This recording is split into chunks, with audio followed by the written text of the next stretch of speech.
Start. चलिए, तो कल की वीडियो में हमने देख लिया था कि जब भी कोई केमिकल रिएक्शन होगा तो उनमें 5 चीजें पॉसिबल होगी बेटा।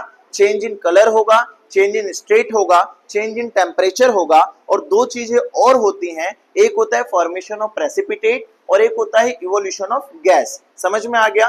कल के 3 टॉपिक्स हमने क्लियर कर लिए थे। आज हम 2 टॉपिक इस वीडियो में कवर करने जा रहे हैं। जो पहला है इवोल्यूशन ऑफ गैस वाला। ठीक है, जब भी कोई सी केमिकल रिएक्शन होगी तो हो सकता है कि उसमें से गैस इवॉल्व हो। समझ में आ गया? कि मतलब हम देखते हैं जैसे हम मोमबत्ती भी जलाते हैं तो मोमबत्ती जलाते हैं तो मोमबत्ती जलती है तो उसमें से भी धुआं निकलता है बेटा। वो कौन सी गैस होती है? कार्बन डाइऑक्साइड गैस होती है। हीट भी रिलीज कर रही है, तो जो चीज हीट रिलीज करती है वो कौन सी रिएक्शन होती है बेटा? Exothermic reaction. समझ में आ गया? तो इवोल्यूशन ऑफ गैस में मैंने सबसे पहला आपको एग्जांपल लिखवाया कि जब हम मैग्नीशियम को डाइल्यूट एसिड के साथ रिएक्ट करेंगे, किसके साथ रिएक्ट करेंगे बेटा? डाइल्यूट एसिड के साथ, तो हमको कौन सी गैस निकलती हुई दिखाई देगी? Hydrogen gas. बेटा रिपीट करना है, ठीक है? कौन सी गैस रिलीज होगी बेटा? Hydrogen gas. कौन सी गैस रिलीज होगी? Hydrogen gas. दूसरी चीज हमने देखी, जब NaCO3 को, सोडियम कार्बोनेट को, जब हम डाइल्यूट हाइड्रोक्लोरिक एसिड के साथ रिएक्ट करवाते हैं तब कौन सी गैस रिलीज हो रही है बेटा? Carbon dioxide. कौन सी गैस रिलीज हो रही है? Carbon dioxide. तो इससे ये पता चलता है कि ये केमिकल रिएक्शन है। तो हम ये सारी चीजें क्या पढ़ रहे हैं? Characteristics of chemical reaction. ठीक है, अगली चीज जो सबसे लास्ट वाला पोर्शन बचता है, फॉर्मेशन ऑफ प्रेसिपिटेट। क्या होते हैं प्रेसिपिटेट्स? क्या होते हैं बेटा प्रेसिपिटेट? प्रेसिपिटेट मतलब सॉलिड इनसॉल्युबल सब्सटेंस। क्या होते हैं?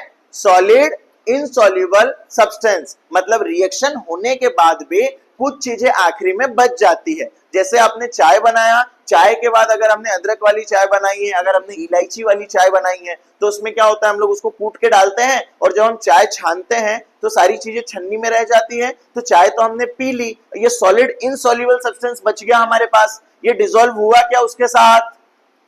नहीं हुआ ना। हमारे चाय के साथ डिसॉल्व हुआ क्या? नहीं हुआ। तो इसको बोल देते हैं बेटा प्रेसिपिटेट। तो solid insoluble substance is called बेटा प्रेसिपिटेट। पहला एग्जांपल हम देखते हैं, जब हम पोटेशियम आयोडाइड सॉल्यूशन को, जब हम पोटेशियम आयोडाइड सॉल्यूशन को लीड नाइट्रेट सॉल्यूशन के साथ रिएक्ट करवाते हैं तो वो बन जाता है बेटा लीड आयोडाइड। क्या बन जाता है? Lead iodide. और ये कौन से कलर का होता है? येलो प्रेसिपिटेट बनता है बेटा। कौन सा प्रेसिपिटेट बनता है? Yellow precipitate. मतलब रिएक्शन के बाद क्या होगा कि येलो कलर का प्रेसिपिटेट लीड आयोडाइड के फॉर्म में हमको मिल जाएगा रिएक्शन के बाद।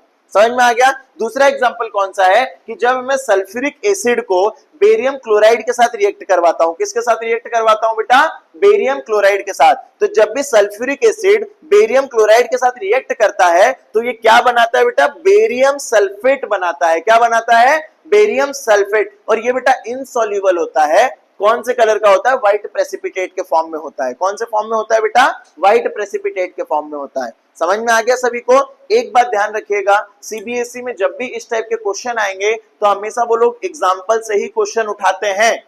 समझ में आ गया? एग्जाम्पल के अंदर से ही क्वेश्चन वो उठाएंगे और आपसे पूछेंगे। फॉर एग्जाम्पल ये रिएक्शन दे दिया, बोल दिया कि सल्फ्यूरिक एसिड को आपने इस टाइप के क्वेश्चन सुने होंगे कि यह chemical X reacts with Y to form barium sulphate. अब बताइए X और Y केमिकल कौन कौन से थे? समझ में आ गया? तो इस वीडियो से आपके 1 से 2 नंबर पक्के, क्योंकि इसी टॉपिक पे से 1 या 2 नंबर के क्वेश्चन बनते ही बनते हैं। Thank you.